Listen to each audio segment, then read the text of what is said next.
Hello, my name is Barbara, and thank you for joining us in this 4-part documentary video regarding Barbara Smith's $40,000 claim against Michigan First Credit Union in the Wayne County Circuit Court, and Michigan First Credit Union's defamation claim against Barbara Smith in the Oakland Circuit Court. The first question to you, the public, is, can a judge intentionally lie in a written court order?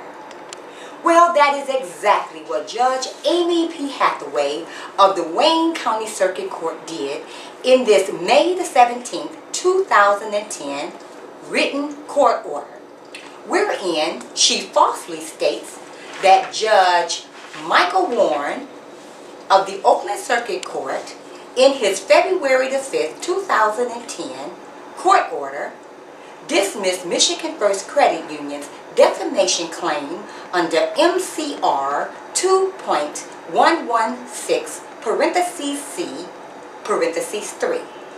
That was a lie.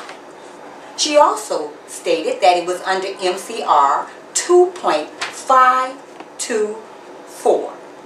That too was absolutely untrue. Because the truth is that Judge Michael Warren dismissed Michigan First Credit Union in his February the 5th, 2010 written court order under MCR 2.116 C6, and also involuntarily dismissed it under MCR 2.504 parentheses B parentheses 1 subsection 3. Now, the question is, how do we know that it was intentional that Judge Hathaway lied in that court order? Well, simply by examining this August the 25th, 2010 transcript. There you'll find that Barbara Smith brought it to Judge Hathaway's attention specifically that she had cited MCR incorrectly. However, Judge Hathaway failed and refused to correct her false and deceptive court order.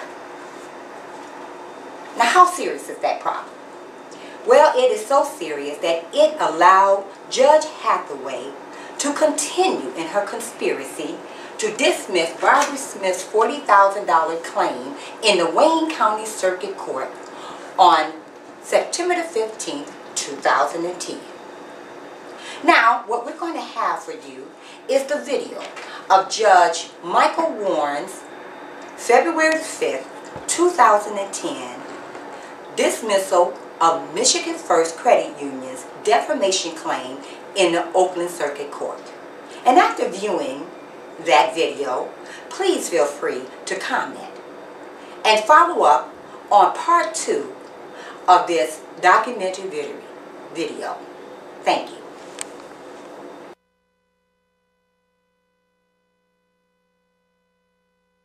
Please call the first case.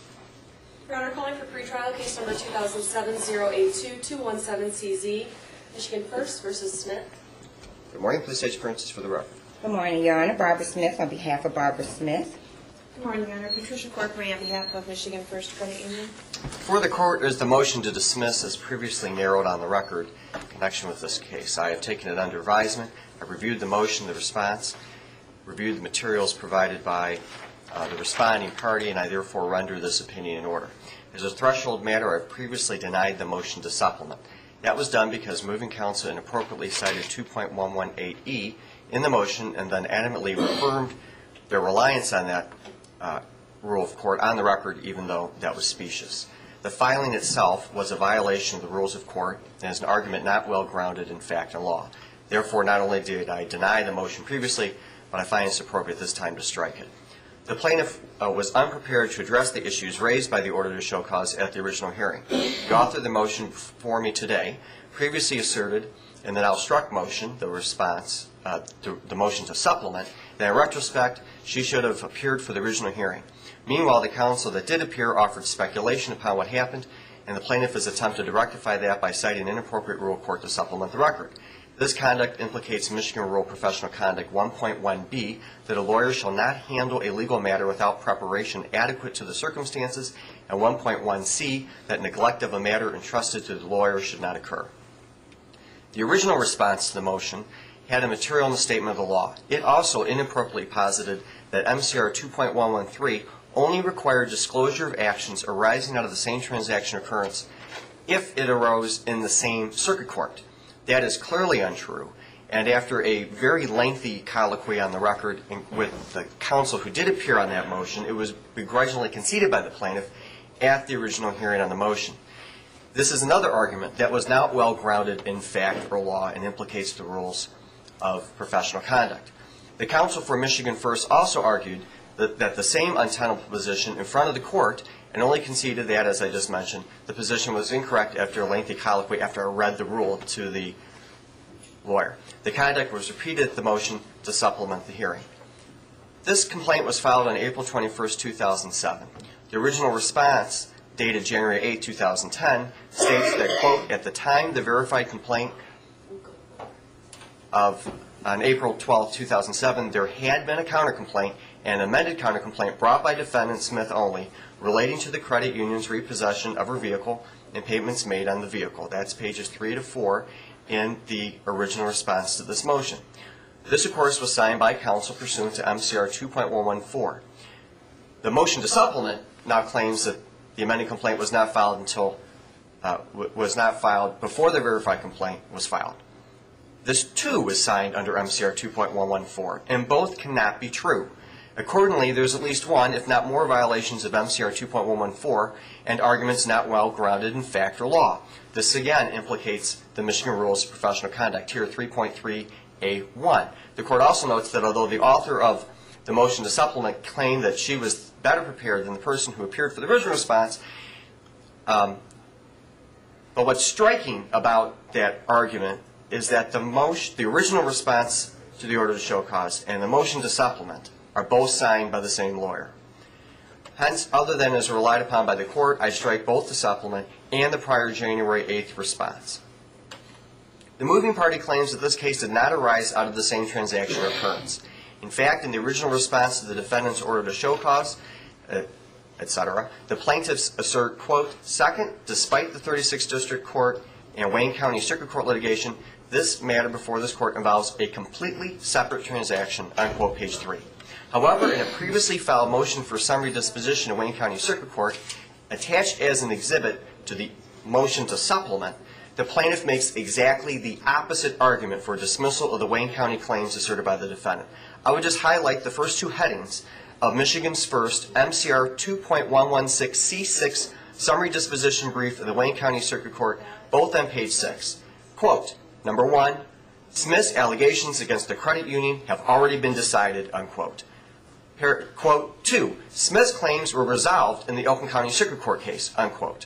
In the body of the motion, in pages 6 to 7, it states, quote, similar to the Schwartz case, which is a case they cited earlier, Smith seeks to relitigate the exact, and they underlined exact, and the emphasis is in original, same issues regarding her allegations against the credit union that she failed and or unsuccessfully raised in the Oakland County case, unquote. Simply put, the moving party argues in Wayne County the cases are the same, but argues in Oakland County that they are different. Likewise, the lately provided transcript provides this exact same argument on the record before the Wayne County Circuit Court. On page 12, plaintiff's counsel argues, so I guess part 1, if you want to categorize it as my motion for summary disposition, is that collateral estoppel, res judicata, and the like by Ms. Smith by relitigating the exact same issues in this forum that she had the opportunity to litigate up in Oakland County Circuit Court. On page 40, the court then refers to this argument as well on page 42 and 43. As I'm striking the supplement that had previously been filed, the motion to supplement, and I have a concession by the plaintiff that in the initial response, which also is being struck, but for purposes where there's an admission by counsel against their better interest, I have a concession by the plaintiff that at the time the verified motion in this case was filed, the amended complaint in the Wayne County case had already been, the amended counter complaint in the Wayne County case had already been filed. Therefore, the statement set forth, that again was the statement in the original response. As such, MCR.2113 was violated. We have concessions on the record before the Wayne County Circuit Court. We have briefing in the Wayne County Circuit Court case that says these are the same exact issues. At worst, the conduct addressed in the counter-complaint in Wayne County and the underlying facts of this case leading to the alleged slander are sufficient to require counsel to provide the caption. As the plaintiff in this action conceded on the record at the last hearing, not the motion to supplement, I shouldn't say the last hearing, at the hearing at the response of the original order to show cause, the plaintiff cannot prevail in Oakland County if it loses in Wayne County. Likewise, it cannot prevail in Wayne County if it loses in Oakland County. And that's exactly how the court ruled in Wayne County. Stated another way, because truth is an absolute defense, the plaintiff cannot maintain an action in Oakland County if Ms. Smith prevails in Wayne County. The requirement to appropriately entitle the caption should not have been ignored. In addition, the plaintiff has failed to comply with the court's January 8th order requiring production of certain documents, most particularly the transcript. Now, I was told 2 days ago that it was going to be impossible to have the transcript. Now I have a transcript. I'm not sure if it's the official transcript or not. I reviewed it. It's late. It wasn't provided in the time that the court requested. And apparently, in a last-ditch effort to undermine the pending motion, it's now been provided. The plaintiffs have simply violated too many rules of court, implicated too many rules of professional responsibility, and asserted too many contradictory and groundless positions and violated an order of the court. I hereby involuntarily dismiss this case under MCR 2.504b1, as well as pursuant to this court's inherent constitutional authority. MCR 2.504b1 provides if a party fails to comply with these rules or court order, upon motion by opposing party or sua sponte, the court may enter a default against the non-compliant party or dismissal of the non-compliant party's actions or claims. Also cite Constitution 1963, Article 6, Banta v. Serbin, 370, Mish 367 and 368 and 1963, Maladano v. Ford Motor Company, 476, Mish 372 and 375 in 2006, and Prashini v. Beaumont Hospital, 238, Mish 626 and 639 to 640 in 1999.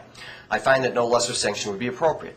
The purpose of the rules of court, especially those involving MCR 2.113, are to stop gamesmanship and to ensure judicial efficiency and efficacy, and the gamesmanship and meritless positions of the plaintiff have certainly undermined that.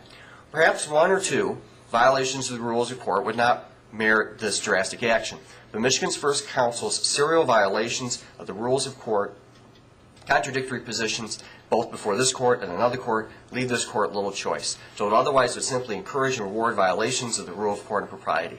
I suppose I could impose some kind of monetary sanctions or refer this to the Attorney Grievance Commission, but that would be cold comfort to the defendant here. If this pattern of misconduct is insufficient to warrant involuntary dismissal of the plaintiff's action, then the rules are dead letter and not worth the paper they are written on. An open season may well be declared in due process the rule of law and justice. Moreover, the plaintiff can have its day in court with regard to the merits of the claim in Wayne County. The Wayne County Circuit Court judge in the transcript says, if the Oakland County case gets reversed, my case should be revived. That's where the merits of the claim should be decided. That's where the claim was first filed in connection with whether or not the predicate for the slander has merit. Furthermore, as I have struck the instant motion, struck the motion to supplement and the original response to the defendant's motion to show cause plaintiff, etc., the request to dismiss the case set forth in the plaintiff's motion to show cause is granted, as there is no appropriate response. The issue has been abandoned since they were signed in violation of the court rules, and therefore it's been conceded. Moreover, dismissal is clearly appropriate under MCR 2.116C6. I've reviewed quite clearly the procedural posture of the case and why, based on the concession of the initial response, which I am holding the plaintiff to, the case in Wayne County, the counter-complaint dealing with these exact claims in the words of the plaintiff was already brought to bear in the Wayne County case. As I indicated previously, the plaintiff has conceded it cannot prevail in this matter if it loses in Wayne Circuit Court. The response to the order to show cause specifically conceded the counter-complaint was filed at the time this case was filed, and that the counter-complaint is attached to the plaintiff's response clearly alleges Michigan's First converted $40,000 and asked for trouble damages for the same. The truth of those allegations form the predicate of this case. I will also note that plaintiff's counsel, at the initial response to the order to show cause, was very reluctant to agree that the $40,000 conversion claim was actually in the counter complaint. We had a lengthy discussion, again, showing the serial nature of not being upright and forthright with the court. Again, the plaintiff will still have its day in court on the allegation regarding his conversion of funds. It will just have to be in Wayne County. For all the foregoing reasons, I grant the motion for summary disposition and involuntarily dismiss the case. And I will issue an order reflecting the same. Thank you. Thank you, Your Honor.